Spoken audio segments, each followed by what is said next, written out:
Hey everybody, this is Dr. Eric Nepute. Listen, I am really excited. I've got a good friend of mine who's joining me in studio today, Dr. Sean McCaffrey. You've heard me talk about him before, the man, the myth, the legend. This guy is the Dr. Oz of natural health and healing. I don't know if that's a compliment or not, but it's I like it. I like it. You did good. You did good. I appreciate it. Many of you have heard Dr. Sean and I do videos before about health and wellness and all that, and we've got some time today, and I just want to get some information out, some content out for people so that they can make informed decisions about health. You know what I mean? And one of the things I just want to talk about, you and I were just talking not too long ago about the current state of health in our culture. I mean, we're one of the sickest societies on the planet. You know, World Health Organization's got all these issues going on, and let's just talk about health. You know, go for it, man. Absolutely. Let's get into it. It's dismal.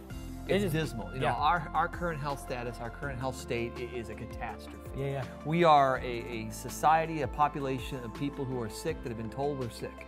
And you believe what you're told, right? You're sick, we just keep staying sick. And the idea behind it is you think, gosh, it can't be this way. Because we have like the best of everything, right? We're in the United States, we got the best of everything. And so we look around and we think to ourselves, gosh, it's such a dynamic world and there's so much change going on, but man, we got the best and the best and the best. We gotta be healthy. Yeah. But we're not. Right. And this is where it gets scary. World Health Organization likes to rank things. Every year they like to rank stuff. So I was on their website not too long ago, and I'm just looking at it, I'll look up the United States and see where we're at. I'm curious, where are we right now? And they listed our gross domestic product, what we spend per dollar on healthcare. Oh my gosh, it's 17.9% of our gross domestic product. It's double any other nation in the world. Double. I thought, well my gosh, we must have like the Bentley, the Ferrari of healthcare, man. We gotta have it. But then we look at our mortality rate, and we look at our disease, and we look at the fact that our population, as far as longevity, we lost ground this year. Saw that. We lost ground last year. Yeah. So we're 2 years in a row where we're going the wrong way, and it's like, wait a minute, I got a Bentley, I got a Ferrari. How am I going the wrong way? The rest of the world isn't. It's getting better. Yeah. And so I look at this and I think, something's wrong. Something's wrong. So I'm combing through the site and I'm digging around, I'm looking, and what I started noticing is I look at the United States of America and I'm looking at, and they list 88% of the almost 3 million deaths that occurred in this country, 88% were due to chronic degenerative disease. Yeah. And I thought, well, now I know why. Well, let's talk about that because you and I understand why, but they don't. Right. So let's talk about if 88% of the deaths are due to chronic degenerative diseases. Well, what does that have to do with anything? What's the cause of chronic degenerative disease? How do we fix chronic degenerative disease? I mean, people don't realize that chronic degenerative disease is reversible. Right.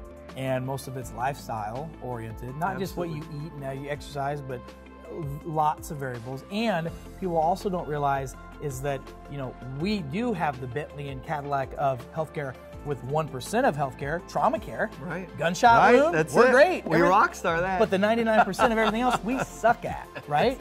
Let's talk about chronic degenerative disease. All right. Where does it come from?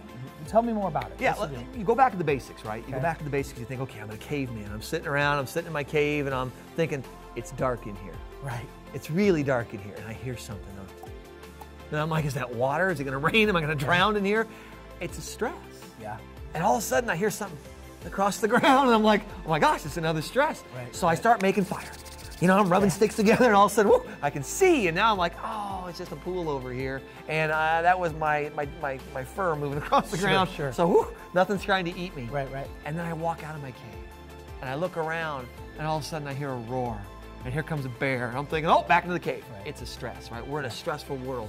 Now, 10,000 years ago, we were in a stressful world. Today, we're in a stressful world. Right. And the key then becomes, how does your body handle stress?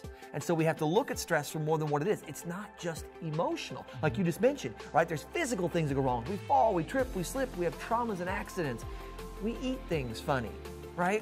We injected this, we absorbed that, we chewed this, we rubbed some poison ivy on us, we got all these organic things. Those are stresses, but then it's here too. Of course, yeah. And so we look at that and we say, well, gosh, I'm not getting chased by a bear when I wake up in the morning, but I'm fearful. Right. I'm fearful of losing money. I'm fearful of not being able to eat the next day. I'm fearful of what's happening in the world. I'm fearful of terrorism and all the crazy things that are going on around the globe. I'm fearful. Sure. And fear is a bear.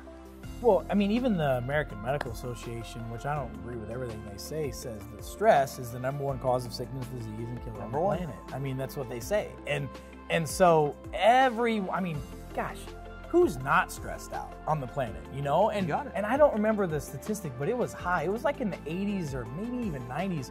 I heard someone say that the vast majority of things that we're emotionally stressed out about, we can't even do anything about anyway. Right. So why worry about them, even though we do all the time? But let's talk about, okay, so I get that stress is a contributor to disease. What are, first of all, what are some of the stresses on top of, I mean, we talk about physical stress, chemical stress, emotional stress. How do we recognize what stresses that a person may have? Well, see, what ends up happening is that stress affects your biology. Okay. Because your biology's sitting there going, okay, here's the deal. There's a bear, I gotta deal with it, I gotta run. Right. So the biology has to adapt and change. Okay. That's how we get the disease. That's how we get the heart disease, the cancers, the stroke, the diabetes, the Alzheimer's, right? The biology's forced to change. And if you don't get rid of that bear, and that biology says, I'm gonna keep changing until you do, all of a sudden, bang, we got a disease. Well, have a great example, not to cut you off, but you're so on this, I wanna hit on it. Great example is like high blood pressure. Absolutely. You know, high blood pressure, I mean, what is it? Half of American population is hypertensive according to the numbers right now or something like that? It's insane. It's nuts. It's insane. And so let's talk about high blood pressure. So when you're under stress, the stress response is heart pumps more blood through little veins, same size, pressure's gonna go up. I mean, heck, you know, we're here in St. Louis right now, it's cold some days. You go outside, your blood pressure's gonna come up. You just ate something, blood pressure's gonna come up. There's so many variables that cause that to happen, right? Yeah, and you said the right thing there when you said stress. You know, you look at it like this, because it always gets lost in emotions. Right. It's not, no, totally right? not. You just mentioned it. It's cold outside. All right, that's a stress on the body.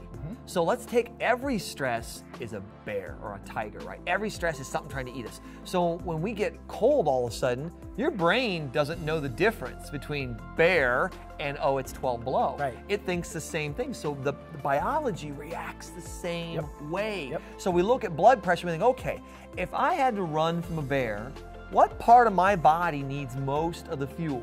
How do I run away? Right? My legs, my arms, they need to run. So the body will constrict the vessels in the middle where all the organs are for growth and repair.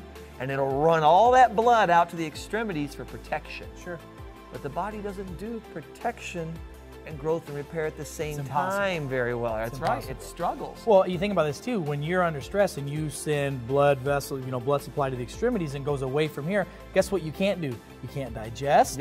So you get gut issues, right? Reproduction goes away because all the symptoms that people have, they're so stress related, but yet we don't recognize that because we're not trained that way, because we're trained by television and our doctors and commercials and advertisements that it's all about, okay, you have a symptom, take this drug, right? Another great one that I want to talk about that's a huge symptom of stress is cholesterol. Absolutely. Let's talk about that a little bit. Let's talk about what cholesterol really is, and just so people can understand this, because this is a big deal. It's huge, and right now cholesterol is such a darling of kind of the healthcare world. They're like, oh gosh, yours is too high, we got to bring it down. And they keep lowering it, hoping that although it didn't work the first time, it'll work the second. No, it didn't work the second, now it's gonna work the third. No, it didn't work the third. Eventually, like, oh, it's gotta work. It hasn't ever, but it's gotta now. Wish in one hand. Yo, I totally get it. How it works, Doc. I totally get it. I mean, it's craziness, right? And that's the definition of insanity, Totally isn't it? is. Keep doing the same thing over and over and over again.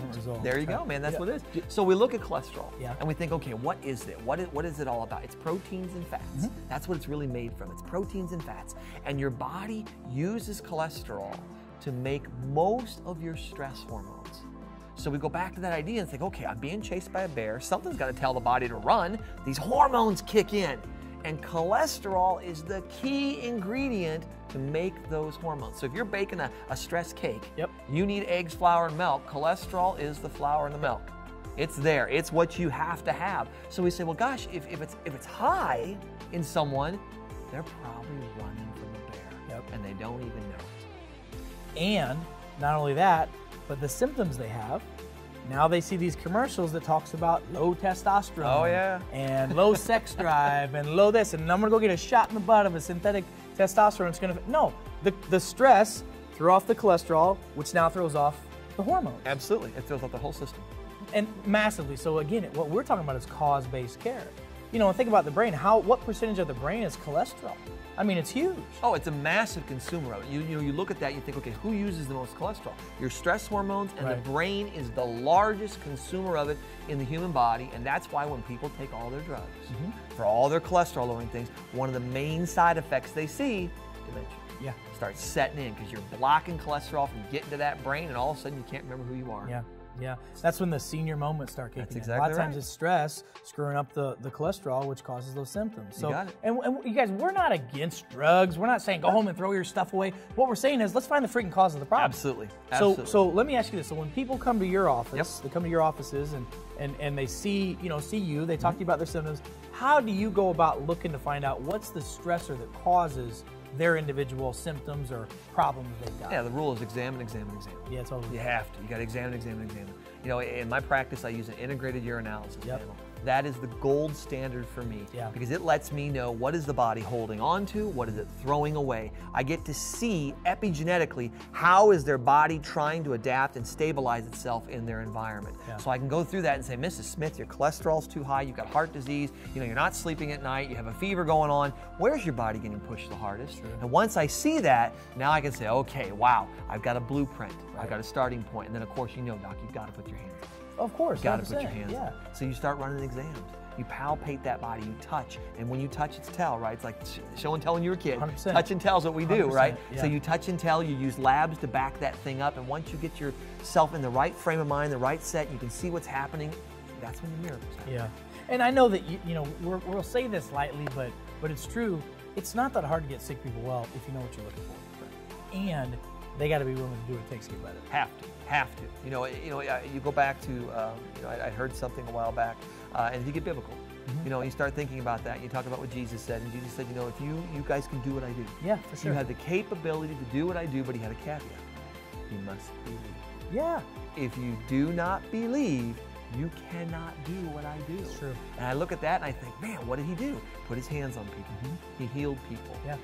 He believed, and he let the people around him believe. And he'd tell them, look, don't follow me You're right. if you don't believe. You're 100% right. Got to believe, man. You do, and then you got to pray while you shovel your feet. You got to do the Absolutely. right stuff. So first of all, I can't tell you how much I appreciate you spending time with me talking to folks. I know we're gonna have some fun, do a lot more stuff today, but if you guys are looking for some answers, I want to encourage you, number one, you need to follow this guy on social media as well. I'd like you to follow me too. So Dr. Sean, where can everybody find you? I mean, dude, you're everywhere. Radio, social media, I mean, you're all TV.